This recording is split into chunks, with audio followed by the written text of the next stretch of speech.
Bismillahirrahmanirrahim. Sunnah. Maaf, di sini kadang sering gagal kita memahami. Kata Al-Quran, diisyaratkannya hadis, turunkan semua jenis salat-salat sunnah. Maka kita keluarkan satu. Keluarkan dulu semua jenis salat sunnahnya, supaya nanti bisa dikerjakan. Salat sunnah pertama, yang terpenting, tahajud.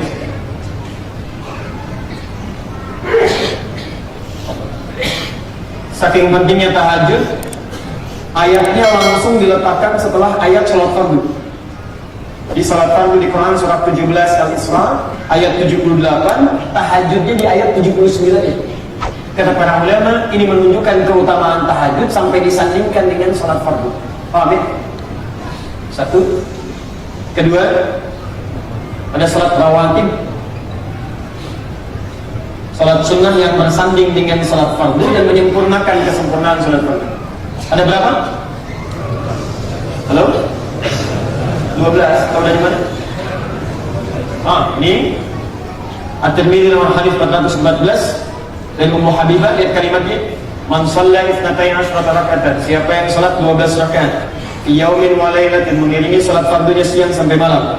Lihat, arba'an qabla dhuhri, 4 rakaat sebelum zuhur. 4 rakaat. Teknisnya bisa dua-dua. Ini raka'ataini ba'daha, 2 rakaat setelahnya. 4 tambah 2 6. Raka'ataini ba'dal maghrib, 2 rakaat setelah maghrib. 8. Raka'ataini ba'dal isya, 2 rakaat setelah isya. 10. Wa raka'ataini qabla subhi, 2 rakaat sebelum subuh. 12. Lihat berapa?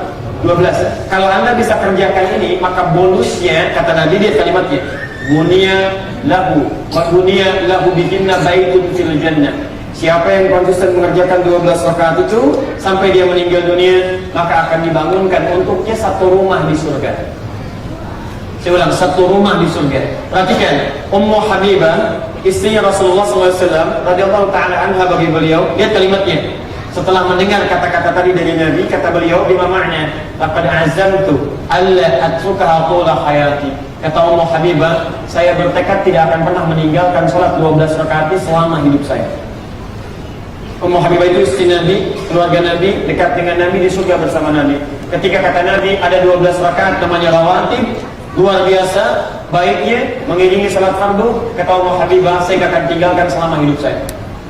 Maka saya sarankan pada akhwat yang sekarang ya, para ibu bukan istri Nabi, tetangga Nabi bukan, kerabat Nabi bukan, belum jelas surganya, belum tentu bersama Nabi. Maka kita lebih berhak untuk mengejar yang rawatib itu. Teman-teman, ada yang sudah punya rumah di surga? Boleh angkat tangan? Serius? Ada? Kalau tidak ada, maka kenapa kita siapkan dari sekarang? Ya, bahannya mulai diturunkan, bahannya sudah ada di 12 rakaat. Besok bangun. Ayo kita mulai pondasinya dengan sholat subuh. Bangun, tunaikan. Jelas ya? 2 rakaat, kerjakan. Nanti zuhur kita ambil, asar kita ambil, sampai dengan isya. Jangan cuma dituliskan, baiti jannati, rumahku surga, tapi amalan yang dikerjakan. Rumahnya ke surga, orang itu. Baik. Tadi yang belum disebut apa? Subuh sudah, zuhur sudah, maghrib sudah, isya sudah. Asar, ada salat sunnah? Tidak ada. Yang bilang tidak ada, angkat tangan. Yang bilang ada, angkat tangan. Terus maunya apa? Baik, Allah ada. Baik, sebelum asar ada salat sunnah 4 rakaat. Dalilnya di Abu Dawud nomor hadis 1257. Rawinya sahabat Ibnu Umar radhiyallahu ta'ala anhuma. Status hadisnya sahih. Nama salatnya bukan rawatib tapi salat mutlaq. 4 rakaat. Bunyi hadisnya, rahimallahu ra'an shalla qabla al-asri arba'an. Allah akan merahmati seorang hamba yang menunaikan salat sebelum asar 4 rakaat. Teknisnya bisa dua-dua. Mutlaq. Salat mutlak itu salat yang tidak terkait langsung dengan salat fardu. Waktunya bisa berdekatan dengan salat fardu atau berjauhan. Misal yang berdekatan tadi 4 rakaat sebelum asar, 2 rakaat sebelum maghrib, ada. 2 rakaat sebelum maghrib ada. Di Abu Dawud nomor hadis 1258. Rawinya Ibnu Umar radhiyallahu ta'ala anhu. Lihat kalimatnya. Qala Rasulullah sallallahu alaihi wasallam. Sekali Rasulullah sallallahu alaihi wasallam pernah bersabda, lihat kalimatnya. Bima makna sallu raka'ataini qabla al-maghrib. Salatlah kalian 2 rakaat sebelum maghrib.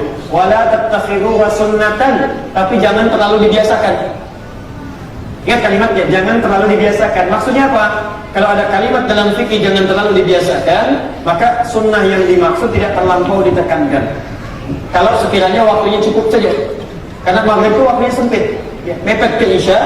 Karena itu di Timur Tengah itu jarang sekali ada salat maghrib begitu adzan berkumandang kemudian diberikan jeda. Itu tidak. Biasanya ba'da adzan itu seketika beberapa jeda sebentar langsung iqamah. Saking sempitnya waktu itu.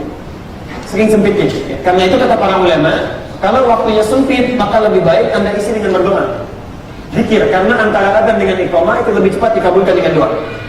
Ya, doa lebih cepat dikabulkan. Tapi kalau waktunya cukup panjang, misal Anda ada di Mekah, di Madinah, di Mekah Masjidil Haram pahalanya 100.000 kali, dan ada orang tawaf. Kalau seketika adzan, seketika qomat, bagaimana dengan orang yang tawaf?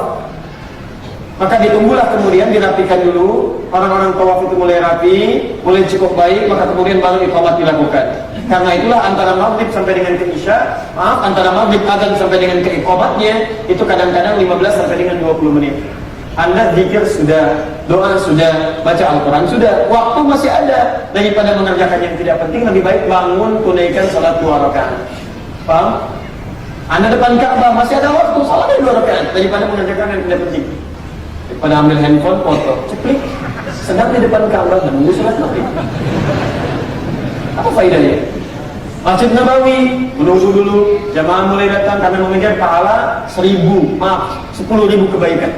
Ya, Masjidil Haram 100.000, Masjid Nabawi 10.000, Masjidil Aqsa 1.000. Karena pahalanya banyak ditunggu orang. Karena menunggu ada jeda yang cukup lama, maka silakan tunaikan 2 rakaat. Tapi di tempat kita kadang-kadang baru adzan selesai langsung iqamah, maka jangan terlampau dipaksakan. Jelas ya? Tapi poinnya ada salat 2 rakaat sebelum maghrib. Baik, salat duha mulai dengan syuruk saat matahari satu tombak yang lewat dari batas terbitnya. Dalilnya hadis riwayat At-Tirmidzi nomor hadis 586. Dan kalimatnya, "Man shallal ghadata fil jama'ati", siapa yang menunaikan salat subuh dalam berjamaah di masjid. Ya, thumma yaqudu yadhkurullah, kemudian dia zikir. Duduk zikir kepada Allah, tidak langsung pulang. Ya, kemudian ini yang paling menarik. Thumma yusalli raka'ataini fi bidayatil duha. Kemudian dia bangun salat tunaikan 2 rakaat di awal duha. Awal duha itu saat matahari mulai naik melewati tempat terbitnya. Tempat terbitnya disebut dengan masyriq, namanya masyriq. Walillahi al-masyriq wal maghrib. Quran surah kedua ayat 115. Tempat terbitnya disebut dengan masyriq. Kalau dia bergeser dari tempat terbit, misal geser, pergeserannya disebut dengan isyraq. Kalau dia berada satu tombak dari tempat terbit, maka posisinya disebut dengan syuruk. Ini yang disebut dengan awal duha. Tempatnya disebut dengan syuruk, pergeseran yang disebut dengan isyraq. Ini salat syuruk itu salat di awal duha. Paham? Jadi kalau ada yang menyebutkan misalnya, Ustaz, nggak ada salat syuruk itu, adanya salat duha. Betul, salat syuruk itu salat di awal duha. Ustaz, bukan awal duha tapi salat syuruk. Betul, awal duha itu salat syuruk. Paham? Baik, jadi yang salat syuruk benar, yang awal duha benar. Yang salah? Belum tentu salah, kan hukumnya sunnah. Belum tentu salah, ingat. Jadi kalau sunnah itu dikerjakan ada pahalanya, tidak bisa mengerjakan pun tidak berbuat dosa. Cuma sayang, rugi, tidak dapat pahalanya. Anda salat syuruk hari ini, pahalanya apa? Lihat, ya. Fakana alaihi ka'ajri hajjin wa umratin. Nilainya senilai haji dan umrah. Anda tahun ini nggak berangkat haji, umrah pun tidak. Anda salat syuruk, maka nilainya senilai haji dan umrah. Bukan pergi haji dan umrah, tapi senilai haji dan umrah, dapat pahalanya. Anda kerjakan di hari-hari pertama bulan Dzulhijjah, tambahan nilainya senilai dengan jihad fi sabilillah. Salat duhanya ada yang 2 rakaat, 4 rakaat sampai 8 rakaat ada. Hadis Muslim hadis 325 sampai 329. Dia bangun, tunaikan tahiyatul masjidnya, kerjakan salat wudunya, keluarkan semua jenis salat sunnahnya. Mulai sekarang turunkan, lihat, maaf, nanti kalau sudah dilihat, sebelum dikerjakan nanti latihan dari sekarang, tanyakan dulu, barangkali sampai dengan malam ini ada satu jenis salat sunnah yang belum kita kerjakan selama hidup kita. Latihan.